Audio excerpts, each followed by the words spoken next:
एक राजकुमार था जिसका नाम था सिद्धार्थ। सिद्धार्थ एक दिन बगीचे में टहल रहा था।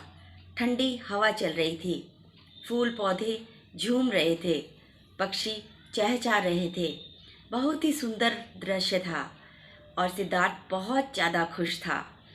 लेकिन थोड़ी देर में ही उसको एक दर्दनाक आवाज़ सुनाई दी और वह दौड़ा दौड़ा उस ओर गया। उसने देखा कि एक हंस जमीन पर गिरा हुआ है और उस पर तीर लगा है।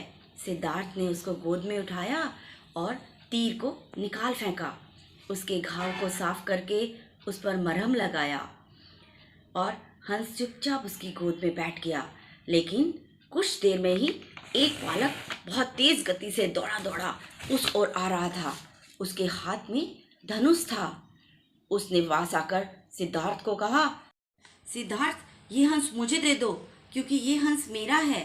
सिद्धार्थ ने कहा, तुमने तो इसे मारा था लेकिन मैंने इसे बचा लिया है, इसलिए ये हंस अब मेरा है, मैं तुम्हें इसे नहीं दूंगा।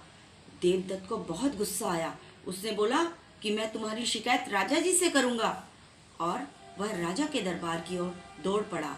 सिद्धांत भी हंस को लेकर उस राजा के दरबार की तरफ चल दिया। राजा के समक्ष जाकर सिद्धार्थ ने पूरी बात बताई। राजा जी ने कहा कि देवदत्त, यह हंस सिद्धार्थ का है क्योंकि मारने वाले से बचाने वाला बड़ा होता है। हमें जीवों पर दया करनी चाहिए।